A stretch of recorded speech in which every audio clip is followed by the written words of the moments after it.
Welcome to Good Morning Joy, brought to you by our friends at Brave Healer Productions. I'm your host, Shari Alyse, and I just want to take a moment to say thank you. I know that there are a million things vying for your attention, and you've chosen to give me yours. And I promise you that it will be worth it. On today's show, prepare to bow down to the ultimate sensei of success. My guest has mastered the small screen in daytime soaps and karate chopped his way into cult classic films like The Karate Kid 3 and on Netflix's Cobra Kai. And now Sean Kanan is here to help you unleash your inner beast and master your potential with his latest book. And on the Joy Report, we are jet-setting over to Rochester, New York for a party that has been 46 years in the making. And then we're diving into inspiring conversations with incredible folks just like you on Sharing with Shari.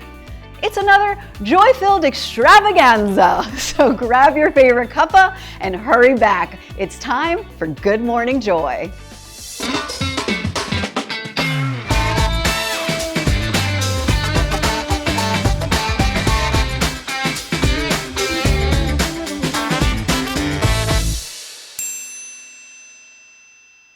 A viewer from Facebook wrote in and asked, "Dear Shari, how do you stop self-sabotage when pursuing your goals? I always seem to screw it up."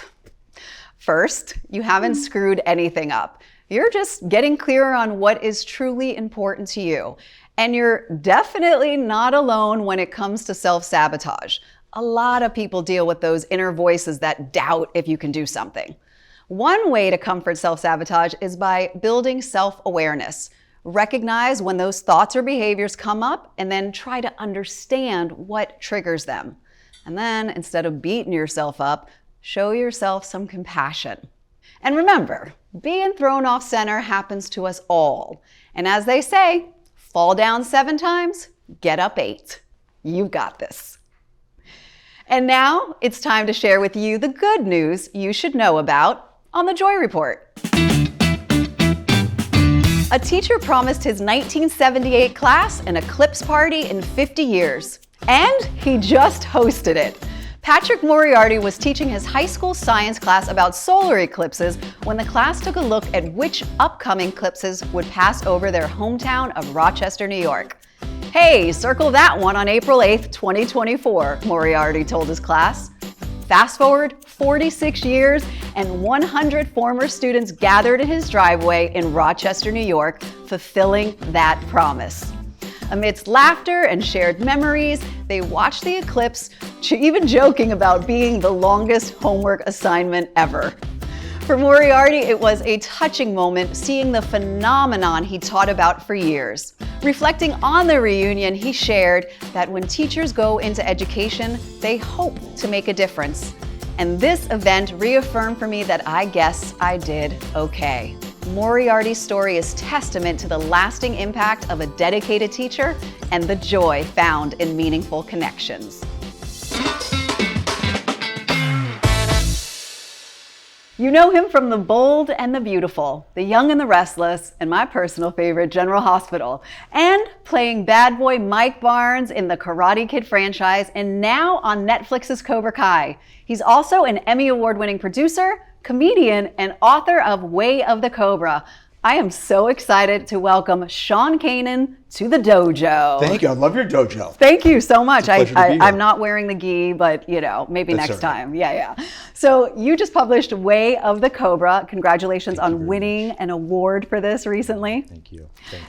Before we get into the book, I'd love to know, because I was a personal fan of yours and you've done such incredible acting work, is going back to childhood, was that something that you were always interested in? So growing up, I wasn't what probably a lot of people call a theater geek, I did do some plays. You were? A little bit, yeah. That's probably so politically incorrect to say now, but anyone who knows me knows I'm not the most politically correct guy. All good. The real genesis of how I became an actor was that I was one of like 3 or 4 Jewish kids in this pretty hard scrabbled Western Pennsylvania town. And so fairly quickly, I found myself the target of bullies when I was pretty young. And the movie theater became my oasis, my safe space. And I could hide out in the dark. Uh-huh. But more than that, it's where I was introduced to my first mentors, whether it was Obi-Wan Kenobi teaching me about mindfulness, or Clint Eastwood as the outlaw Josie Wales, quiet, cool, or Rocky Balboa, the ultimate underdog. And I think that, I don't know, I was just mesmerized by the 30-foot screen, the moving lights, and I think it did two things. I think it planted the seeds in my head that I saw the incredible communicative power that film had. Mm-hmm. And so I think that started me thinking that acting was something that I wanted to do. It inspired me. I probably pursued acting initially for all the wrong reasons. And I think a lot of people do that. I did. When you're a young guy, you think, girls moving out to LA, it's exciting, it's all about me, blah, blah, blah. Along the way, I fell in love with it. But what I really realized was that what I wanted to do more than anything was to inspire people. Mm. And as I've gone down this road further, I've realized that hopefully acting is just one conduit to doing it. That I can do it with my writing and my coaching and my speaking and acting, which is still and always will be my first love. But I knew when I was like about 15 that I wanted to be an actor. It took me probably a decade or two before I really realized why I wanted to be an actor and why it was important to be, a good actor. That there's a responsibility that you take on, you know? Yeah, absolutely. Yeah. And I love that you found that inspiration through acting at first, but also having that awareness, that there was something more for you, because you talked about these early mentors of Obi-Wan and all that. So all this mindset, was that something that you found yourself intrigued by from an early? I think that I've always been interested in increasing my own self-awareness. People ask me a lot. They say, how do you become an interesting actor? Well, you become an interesting actor by becoming an interesting human being. Mm-hmm. How do you become an interesting human being? By being an interested human being, by being curious. And I think that the process, if you're a healthy person, that you're continually trying to accrue self-awareness, will not only make you a more interesting human being as we go along the journey of life, but it will make you a much better actor. Mm. That's probably a lot of the reason why I became interested in writing personal development books. I honestly wrote that book as my last best attempt at saving myself. Mm. Because I'll tell you a story. It's a little long, but hopefully it'll be interesting enough that it'll be worth it.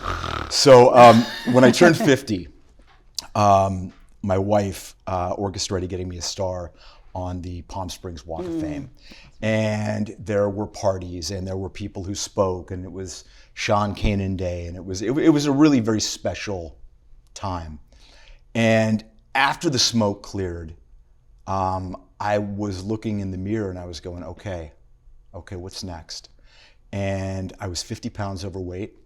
I had no prospects for acting work, and I had an extremely bad case of feeling like a fraud. Mm.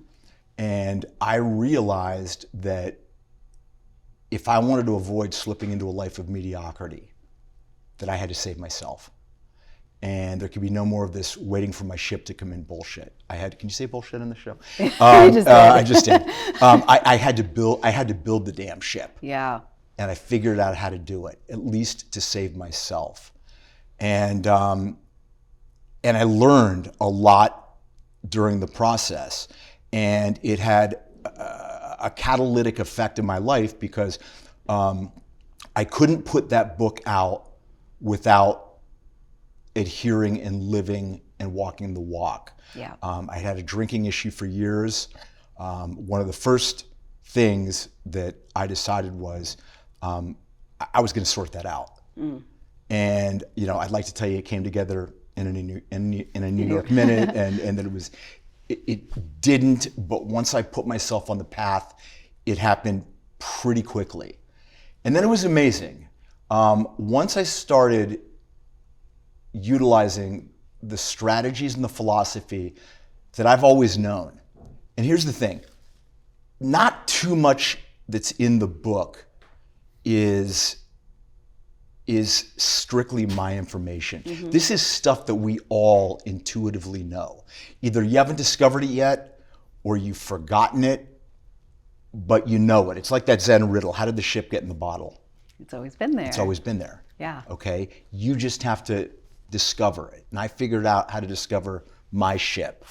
And once I did that, it was like the skies parted. You know, all of the, you know, why am I not living the life that I deserve and think I should, which from anybody from the outside could have given me a litany of reasons as to why not. Well, right? Yeah. You want to start alphabetically, chronologically. Right. Once I started living my life differently, miraculous things happened, and they happened very quickly. And not just in my career, but they happened quickly with the quality of my relationships. They happened with my ability to lose the weight that I wanted to. They allowed me to be a better friend, son, husband, everything. And it taught me how to be meaningfully happy as opposed to quote unquote happy, where you're looking for something externalized to make you feel temporarily good. It's ephemeral, it goes away, and then you have to look for the next thing. You know, for me, I'm concerned, what I talk a lot about in the book is being meaningfully happy, which means you can have a really shitty day and still be a happy person. I mean, life is gonna throw, you know, high and tight fastballs at us all the time. But if you have a strong center of who you are and a sense of being happy on the inside, it doesn't mean you don't have crummy days, but you get through it, and it doesn't throw you off kilter. I love that. That's actually what I call joy. Yeah, is that inner, is that, and it's the groundedness in it. I love that. And that goes to the point of what I was saying was, you know, this information in this book is all of ours. You call it joy, I call it meaningful happiness. There are certain things in the universe that simply are facts. They are realities. You can call them different names, you know, different religions, different cultures, all, you know, talk about some of the same things because they're intrinsically true. Talk to us about our greatest opponent. Cobra is an acronym. Yes. It's formed from the words character, optimization, balance, respect, and abundance. And I tell people this, I say, if you hear nothing else that I say today or any other time, hear this. Character is everything. Your character is everything. Okay, now, welcome to the Kumite. So what's the Kumite? Kumite is a traditional form of martial arts training which prepares you for sparring and ultimately combat. But it also refers to an epic battle. So who's your greatest opponent? Well, of course, it's you. So how do you win the Kumite? You do that by having a metaphoric death every day. You extinguish the individual that you were yesterday so that you are reborn every day as a kinder, wiser, more empathetic, stronger, tougher, more intelligent version of who you were yesterday. I love that. And it's a never-ending process. I love that. Because we show up every day, and every day when we show up, it's going to be imperfect. And it's about, I feel like that forgiveness and that compassion and that respect in Cobra, right? That self-respect. Yeah, and it's not just forgiveness for other people, which is incredibly important. You got to learn to forgive yourself too. Yeah. You know? Yeah. With Way of the Cobra, was your hope ultimately, because I know it's unleash, we're going to say a bad word right now, a bad word, unleash your inner badass. Unleash your inner badass. Bleep. Do you believe, and I imagine you do, but that everybody has an inner badass. Everybody's got an inner badass. Look, I believe with all of my heart that everybody has been endowed with some kind of unique gift, okay? Call it your inner badass, whatever you want to do. And I believe that the secret to life is discovering what that gift is. I believe the meaning of life is figuring out how to take that gift and share it with the world and make the world a better place. And you know, someone who is a Cobra is someone who has unleashed their inner badass. You know, it's living your most authentic self. Which is difficult for people to do in a world that's consistently, you know, coming at them. And tell me about it. But I feel like, so my definition of joy is the full expression of ourselves, being fully who we are and authentic. And I feel like you're really helping people do this with this book. I'm trying. Yeah, no, as I was reading it, honestly, like first I was like, oh boy, I was like, can't give excuses here in this world, because it's like, I felt like I was literally in a dojo. Like, right, I mean, the book, you know, I'm the sensei, it's yes. divided up into belts. Yeah. But look, here, you know, here's the thing. There's a lot of self-help gurus, which I certainly do not, you know, purport to be one. But it doesn't do you a lot of good just to hear, rah, rah, you can do it. Yep. I mean, there's a place for that, okay? But if you want to make real, meaningful change in your life, there's a couple things you have to do. And the very first thing you have to do is you have to accept responsibility that if you don't like where your life is, it's your fault. It's not your dad's fault, who used to put you down in front of his friends. It's not your mommy's fault, who didn't hug you enough. And it's not the world's fault for not seeing what a special, you know, unique little snowflake that you are, okay? And the irony of that is that everyone is indeed a special, unique masterpiece. Mm-hmm. But it's an inside job. You got to start fixing it with yourself. And once you start doing that, it's amazing how other things just sort of synchronistically fall into place. There was a great feudal swordsman named Miyamoto Musashi, and he was what was called a ronin. And a ronin was a samurai who lost his master. So he would roam the countryside, just basically taking these challenges and fighting people. Anyway, he said, from one thing, know 10,000 things. And like, it's kind of like you tell your kids, make your bed every day. Is it truly that important that you make your bed? No. But the lesson that it teaches you, that if you have the discipline to make your bed every day, it makes it that much easier to be disciplined or self-disciplined to do the next thing right. And so from knowing how to do one thing, know how to do 10,000 things. You guys need to grab this book. I'm not done with you yet. We're gonna take a break. Good, now I got my second win. Woo! I was like, I'm dragging. Now I'm ready, let's do this. We're gonna take a break and then we're gonna come back and we're gonna play a fun game with Sean, so stay right there.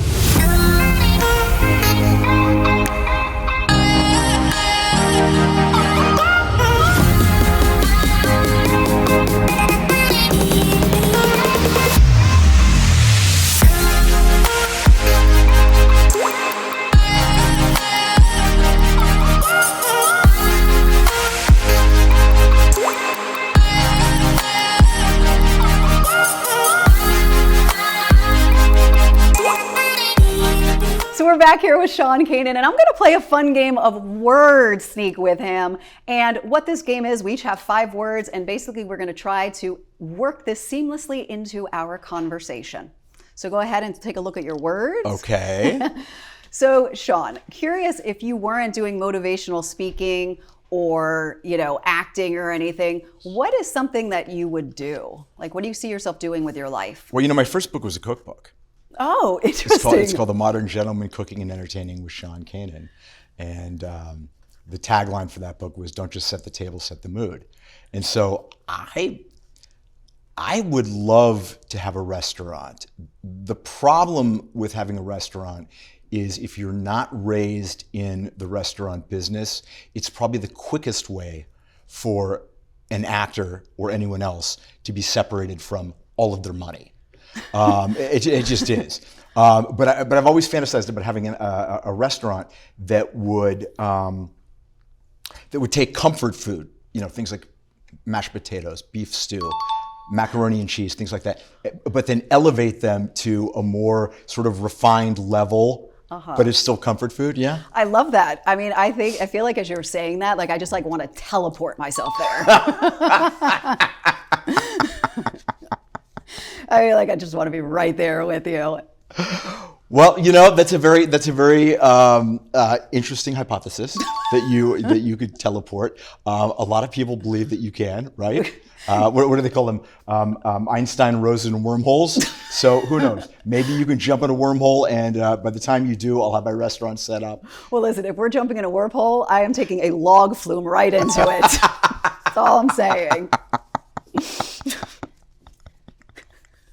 But as you take a flume, one of the things that you have to be careful as you're going down not only an actual flume, but life's flume, is to beware of tree nuts, because tree nuts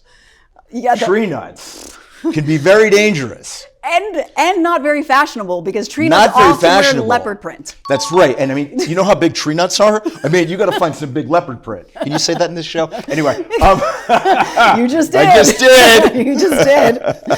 Yeah, so leopard print tree nuts. That would be an interesting thing to watch.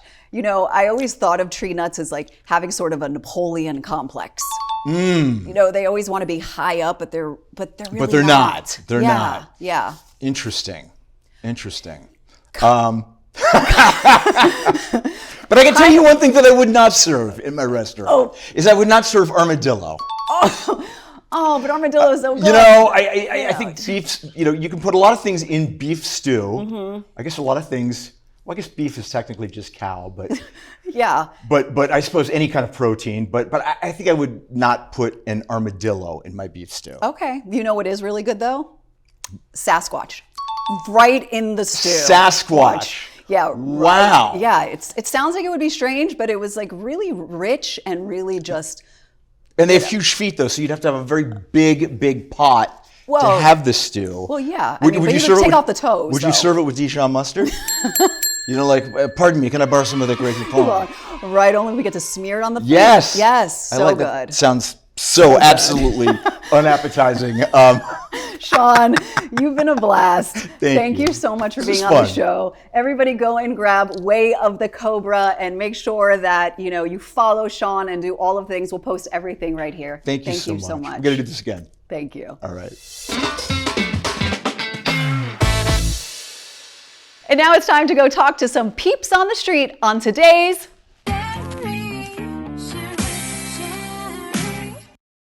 All right, so what's your name? Ananya. What would you say is the greatest wisdom that you have learned so far? I would say the turning point in my life would be the time I started meditation, heartfulness meditation. For me, it was easy. There was no, I had an internal craving always. Even as a child, I knew that I wanted to do something that was not just living a normal life. I wanted to explore that something more to life. Initially, honestly, it took me a lot of time to understand what people say when they say inner peace, and it was just words to me. 6 months I was sitting and forcefully trying to close my eyes, but one day the switch on happened, and that's when I was like, okay, this is what life is about. Wow. And life from then was about small improvements every day, but when I look back to the self 1 year ago, I see myself change for the better, and I like that change in me. What brings you the greatest joy besides meditation? Besides meditation, I would say just the greenery, the trees, the plants, the birds, the animals. I'm out in the nature and I'm peaceful and joyful. What's the greatest wisdom that you have learned in your life? Keeping joy in your heart, accepting whatever happens, ups, downs. There is wisdom in that. Oh, such beautiful wisdom. Hey, what are your names? I'm Shari. It's very rare that I meet Sharys.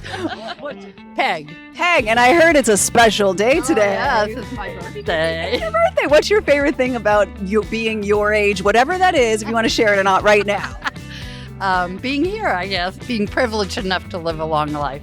Yeah, that's awesome. Not everybody gets that, so it's absolutely something to be grateful. And where are we right now? Italia. Yeah.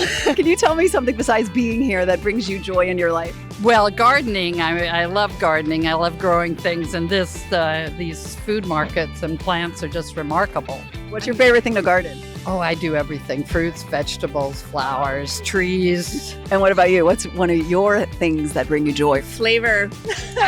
I'm all about flavor, and I love here in Italy, like the food is so revered in how it's grown and how it's processed and how it's presented. So I'm like just digging the flavors here. What is one thing that has surprised you that you've experienced so far in Italy?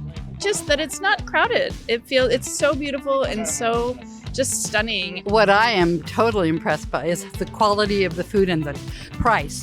Buongiorno! Come here, Ben. No. Come si chiama? Io, Floro. Floro. Floro di San Floro sono. A lei hai fatto foto con un panaro, vedi? Lei hai fatto le foto. Ma ci guarda, guarda, con panaro, uovo di Cobra. Oh my God. Thanks so much for joining me. I will see you next time on Good Morning Joy, where every day starts with a smile.